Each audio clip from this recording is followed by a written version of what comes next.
ជំរាបសួរបងប្អូនទាំងអស់គ្នាថ្ងៃនេះបានធ្វើដំណើរមកកាន់ទីក្រុងភ្នំពេញហើយក៏បានជ្រើសរើសយកក្រុមហ៊ុនដឹកអ្នកដំណើរគឺក្រុមហ៊ុន Larita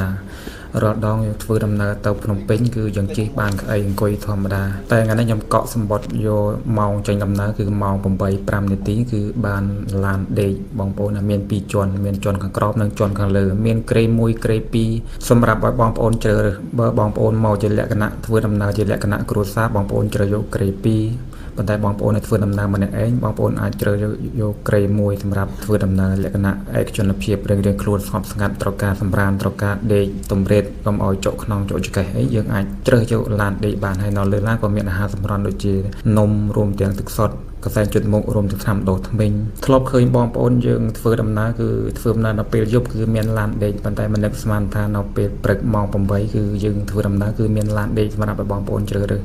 ជាពិសេសគឺនៅលើឡានគឺមានភួយសម្រាប់យើងដណ្ដប់យើងតម្រេតខ្លួនសម្រាប់សម្រានទៅរៀងល្ងាទៅយើងយកភួយមកដណ្ដប់ឲ្យមានភ្ជាប់ជាមួយ logo ក្រុមហ៊ុន Larita ជាប់នឹងភួយដណ្ដងវិញមើលទូរស័ព្ទអស់ថ្មអស់ធម្មពលឲ្យបងប្អូនអាចសាកទូរស័ព្ទនៅក្បាលទន្លេបានមានព្រីភ្លើងសម្រាប់យើងសាកម៉ាស៊ីនត្រជាក់ឬក៏ក្តៅអីយើងអាចបិទបើកសេរីបានអំពូលភ្លើងពេលដែលយើង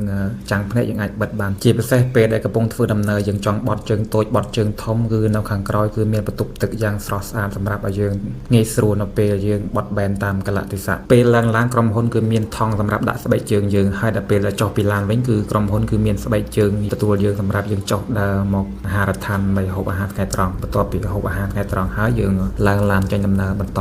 ទ្រាំតែដល់ភ្នំពេញគឺម៉ោង 1 ម៉ោង 2 រសៀលគឺយើងសម្រេចចិត្តថាយើងដេកបន្តទៀតទ្រាំតែដល់គឺអាចទៅបាន 3-4 ម៉ោងទៀតដែលយើងចង់សម្រាកបើបងប្អូនមិនចង់សម្រាកបងប្អូនអាចអង្គុយមើលទេសភាពតាមដងផ្លូវអាចបើកវាំងនួនបានទាំងឆ្វេងទាំងស្ដាំមើលទៅខាងបងទីក្រុងឡានក៏បានបន្ទាប់ពីដេកលក់មកស្បកធំបើកវាំងនួនមកគឺដល់ទីក្រុងភ្នំពេញល្មមគឺម៉ោង 2 រសៀលគឺឡើងមកដល់ស្ពានជ្រោយចង្វាហើយបងប្អូនមើលឃើញទឹកទន្លេយ៉ាងចឹងចាច់យើងឡើងពីសៀមរាបគឺឡើងនៅទីតាំងចុងកស៊ូខេត្តសៀមរាបហើយដល់ពេលទីតាំង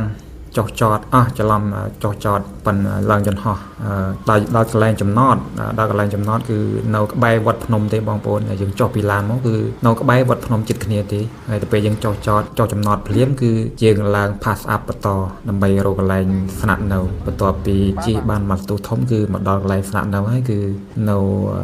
សន្តាគារដឹកម៉ូជាន់ទី4មកដល់បន្ទប់យើងរៀបចំដាក់ខោអាវក្នុងបន្ទប់រៀបរាប់ស្រួលបួលហើយយើងក៏ចាប់បានមួយទឹកឲ្យស្អាតបាតសម្រាប់មួយយប់លោកព្រឹកឡើងនឹងមានសកម្មភាពបន្តទៀតអរគុណបងប្អូនជួបគ្នានៅវីដេអូបន្តទៀត